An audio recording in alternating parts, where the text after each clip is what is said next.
जय हिंद बच्चों। आज हम कक्षा 10वीं विषय गणित के चैप्टर नंबर 7 निर्देशांक ज्यामिति इसके सारे इम्पोर्टेंट क्वेश्चन देखने जा रहे हैं अपनी वार्षिक परीक्षा के लिए। आप सभी की वार्षिक परीक्षाएं अब कुछ दिनों के पश्चात प्रारंभ ही होने जा रही हैं, ठीक है।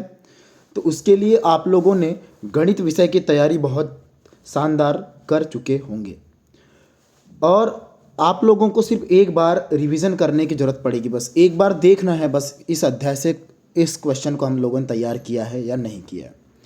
या जिन बच्चों ने अभी तक अच्छे से तैयारी नहीं कर पाए हैं तो वो भी बच्चे आप लोग एक काम करो बेटा, इस अध्याय में आप लोगों को मैं जितने क्वेश्चन आपको बताऊंगा केवल उतने ही क्वेश्चन आप लोगों को पढ़कर जाना है। मैं यहाँ पर इस वीडियो में आपको इस चैप्टर की थ्योरी के साथ साथ आपको इंपॉर्टेंट क्वेश्चन बताऊंगा, है ना। तो थ्योरी अगर आप लोग पढ़ेंगे तो आपके वस्तुनिष्ठ प्रश्न आपसे सारे बन जाएंगे। आप लोगों को ध्यान देकर पढ़ना पड़ेगा, समझ में आ गई बात। और इसके अलावा आप लोगों को कहीं अलग भटकना नहीं पड़ेगा। आप लोग सिर्फ इतना ही तैयार करके जाओगे तो आपका सारा का सारा सिलेबस आपका कवर हो जाएगा और इसके बाहर आपको एग्जाम में कुछ देखने नहीं मिलेगा। समझ गए बात। तो सभी बच्चों को मैं जितने क्वेश्चन यहाँ से बताऊंगा, जितनी थ्योरी में आप लोगों को बताऊंगा यहाँ से, आप लोग सारा का सारा यहाँ से ज़रूर पढ़कर चले जाना, ठीक है बेटा। तो मेरा नाम है मुकुंद यादव, मैं आप सभी का यादव सर पीसीएमबी क्लासेस में स्वागत करता हूँ। चलिए शुरुआत करते हैं आज इस चैप्टर नंबर 7 की। तो बेटा यहाँ सबसे पहली बात तो ये है कि एक्स निर्देशांक क्या होता है। तो एक्स निर्देशांक का मतलब होता है किसी बिंदु की वाई अक्ष से दूरी को हम लोग एक्स निर्देशांक कहते हैं और इसे ही हम लोग भुज कहते हैं। सत्य सत्य में एक क्वेश्चन आया था आप लोगों को कि वाई निर्देशांक जो वाई अक्ष से दूरी को वाई निर्देशांक कहते हैं, तो ये बिल्कुल गलत है क्योंकि वाई अक्ष से दूरी को तो अपन लोग क्या बोलते हैं, एक्स निर्देशांक कहते हैं। तो ये याद रखने वाली बातें हैं, वस्तुनिष्ठ प्रश्न में आप लोगों को पूछ लिया जाता है। अगली कहानी ये है वाई निर्देशांक क्या होता है। तो आप लोग बोलेंगे किसी बिंदु की एक्स अक्ष से जो दूरी होती है उसे अपन लोग कौन सा निर्देशांक कहते हैं, वाई निर्देशांक कहते हैं। और इस वाई निर्देशांक को हम लोग कोटि भी कहते हैं, याद रखना।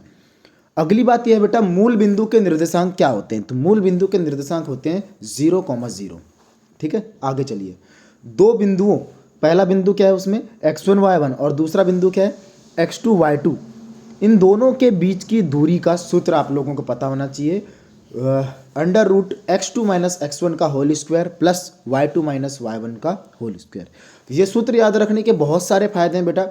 आपको ये सूत्र वस्तुनिष्ठ प्रश्न में भी पूछ लेगा और आप लोगों को 2 अंक के प्रश्न में भी आप लोगों से इससे रिलेटेड सवाल आपको पूछेगा, जरूर देखना, है ना।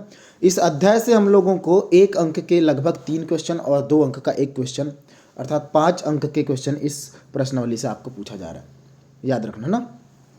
चलिए, तो ये सूत्र आप लोग जरूर, दो बिंदुओं के बीच की दूरी, इसको अपन लोग दूरी सूत्र भी कहते हैं बेटा, इसको जरूर याद रखना है।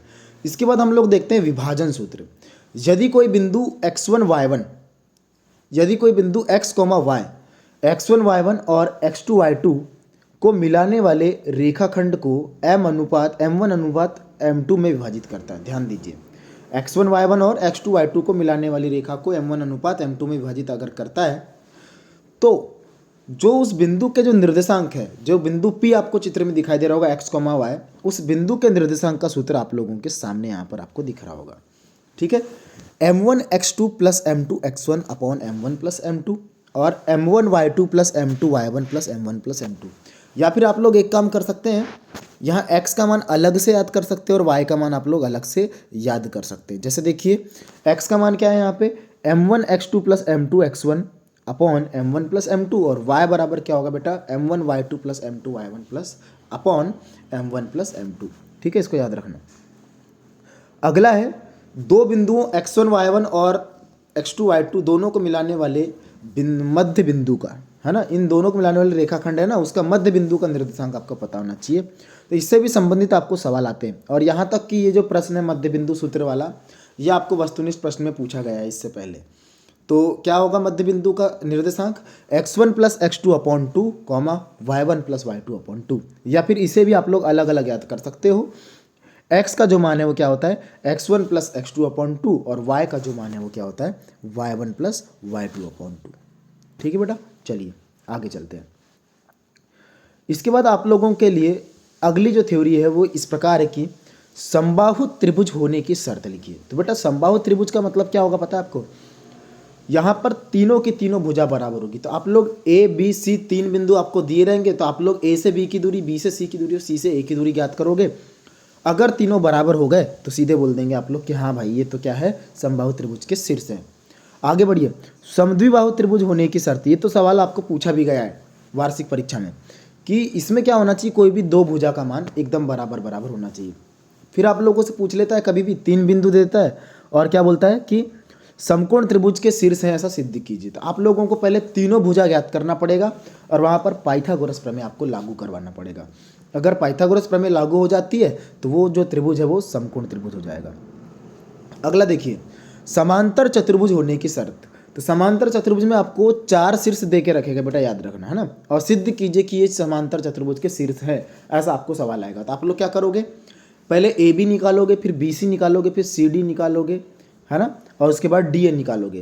तो यहाँ पर आप लोगों को सम्मुख भुजाएं जो है वो बराबर मिलेगी, मतलब ए बी जो है वो डी सी के बराबर मिलेगा और जो ए डी है वो बी सी के बराबर मिलेगा। साथ ही साथ यहाँ पे आपको विकर्ण का भी मान निकालना है और विकर्ण इसके बराबर नहीं मिलेंगे। तो आप लोग बोल सकते हो कि ये समांतर चतुर्भुज के शीर्ष हैं। समझ में आ गई बात।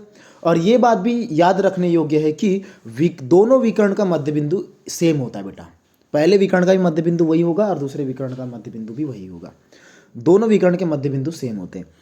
अगला किस टाइप का क्वेश्चन बन सकता है आपसे, सिद्ध कीजिए कि तीनों बिंदु संरेख हैं। तो बेटा संरेख में याद रखने का ये है कि कोई भी दो भुजाओं का जो योग है, या है ना, दो भुजाओं का जो योग है वो तीसरे के बराबर होगा। जैसे कि A B plus B C बराबर ए सी होगा, या फिर ए बी प्लस ए सी का मान बी सी के बराबर आएगा, या फिर ए सी प्लस बी सी का मान ए बी के बराबर आएगा। आप लोग 3 दूरियां निकालोगे और उनमें से 2 का जो योग है वो तीसरे के बराबर होगा, याद रखना है। चलिए शुरुआत कर देते हैं अपन लोग इंपॉर्टेंट क्वेश्चन की। तो सबसे पहला जो सवाल है, निम्न बिंदुओं के बीच की दूरी ज्ञात करना है। तो ये दूरी ज्ञात करने वाले सवाल आपको आना तय है बेटा, 100% श्योर कर लो इस बात को कि आपको 2 बिंदुओं के बीच की दूरी वाला सवाल आएगा ही। तो आप लोग इन जितने बिंदु आपको यहाँ पे दिखाई दे रहे होंगे आप लोगों को, इतने का ही आप लोग बना लोगे, इतना ही आप लोग बना कर जाओ। इससे अतिरिक्त भी अगर कोई क्वेश्चन अगर आता है तो भी आप लोग बना लोगे। कम से कम इतने सवाल की 7-6 सवाल हैं यहाँ पे, इतने की प्रैक्टिस आप लोग कर लो, ठीक है। उसके बाद देखो, बिंदुओं ए कॉमा बी और माइनस ए माइनस बी का मध्य बिंदु ज्ञात कीजिए। तो ये क्वेश्चन आप लोगों को वार्षिक परीक्षा में आया हुआ है। इसको मध्य बिंदु का सूत्र लगाकर आप लोग आराम से बना सकते हो।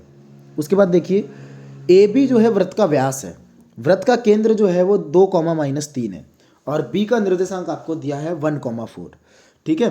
तब आप लोगों को ए के निर्देशांक ज्ञात करना है। तो बेटा ये भी जो है मध्य बिंदु सूत्र से ही आप लोगों का सॉल्व हो जाएगा। समझ में आ गई बात। चलिए प्रश्न क्रमांक 4 क्या है, यदि बिंदु x, y जो है 3,6 और -3,4 से समदूरस्थ है। समदूरस्थ का मतलब इसकी दूरी दोनों बिंदु से समान है। तो आप लोग वही सवाल शर्त लगाओगे समान दूरी वाला, ठीक है। तो समान दूरी वाली जब शर्त लगाओगे आप लोग, तो यहाँ पर एक्स वाई में आप लोगों को कोई ना कोई एक रिलेशन मिल जाएगा।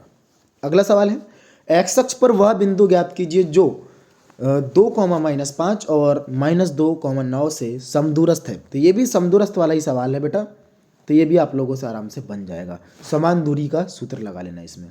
चलिए अगला प्रश्न क्रमांक 6 देखिए, यहाँ पे आप लोग जांच कीजिए कि तीनों बिंदु संरेखी है या नहीं। तो मैंने आपको पहले बताया था, शुरू वाले बिंदु को ए मानो, दूसरे को बी मानो, तीसरे को सी मानो, फिर ए बी, बी सी और सी ए तीनों निकाल लो और उसके बाद क्या होगा, किसी भी 2 का जो योग है वो तीसरे के बराबर होगा, तो वो संरेख हो जाएगा। जांच कीजिए कि समद्विबाहु त्रिभुज के शीर्ष है या नहीं। तो आप लोगों को फिर से तीनों भुजा का मान निकालना है, ए बी, बी सी और सी ए का। अब देखते हैं कोई भी 2 भुजा बराबर होगी तो समद्विबाहु त्रिभुज हो जाएगा। उस बिंदु के निर्देशांक ज्ञात कीजिए जो बिंदुओं -1,7 और 4,-3 को मिलाने वाले रेखाखंड को 2:3 में विभाजित करता है। तो बेटा ये विभाजन सूत्र से आप लोगों का बन जाएगा। विभाजन सूत्र लगाओगे और ये आराम से आप लोगों से बन जाएगा। 9वां प्रश्न क्या है, -3,10 और 6,-8 को जोड़ने वाले रेखाखंड को बिंदु -1,6 किस अनुपात में विभाजित करेगा। तो यहाँ पे आपको अनुपात का मान ज्ञात करना है बेटा। तो अनुपात का मान ज्ञात करने के लिए केवल आप लोगों को या तो x वाला सूत्र लगाओगे या तो y वाला, वो भी किस में, विभाजन सूत्र में। किसी भी एक सूत्र से बन जाता है, बहुत आराम से बन जाता है, ठीक है। 10वां प्रश्न है आपका, बिंदु 5 -6 और -1 -4 को जोड़ने वाले रेखाखंड को y अक्ष किस अनुपात में विभाजित करेगा। तो आप लोग इसमें क्या करोगे, y अक्ष पर कोई बिंदु मान लोगे, तो y अक्ष पर किसी बिंदु के निर्देशांक जो है ना उसमें x का मान 0 होता है, तो 0, y मान लेना उस बिंदु को, माना कि जो बिंदु है वो 0, y है बोलना, और फिर वही विभाजन सूत्र लगा दोगे, ठीक है, तो आप लोगों से बन जाएगा। आगे देखिए, यदि a जो है वो 6,1, b जो है वो 8,2, c जो है 9,4 और d क्या है p,3 समांतर चतुर्भुज के शीर्ष हैं, तो p का मान ज्ञात कीजिए। तो बेटा ये किस कॉन्सेप्ट से बनेगा पता है आपको, कि दोनों विकर्ण समांतर चतुर्भुज के जो विकर्ण होते हैं ना उन दोनों के मध्य बिंदु सेम होते हैं, तो यहाँ पे मध्य बिंदु का सूत्र लगाओगे, किस किस का मध्य बिंदु, AC का मध्य बिंदु बराबर BD का मध्य बिंदु। फिर देखना आप लोगों से कैसे ये सवाल नहीं बनता, याद रखना है ना। चलिए, सभी बच्चों को अगर वीडियो पसंद आ रहा है तो वीडियो को लाइक कीजिए, अपने दोस्तों में ज़रूर से ज़रूर शेयर कीजिए, क्योंकि कुछ ही दिन बचे हैं एग्ज़ाम में, है ना। सबको पहुंचा दो ये वीडियो, जितने भी आपके दोस्त होंगे, जितने फ्रेंड हैं आप लोगों के, ठीक है। और चैनल को अभी तक सब्सक्राइब नहीं किए तो चैनल को ज़रूर सब्सक्राइब कर दें, ठीक है बेटा। मिलते हैं बहुत ही जल्द अगले वीडियो में, तब तक के लिए सभी बच्चों को जय हिंद।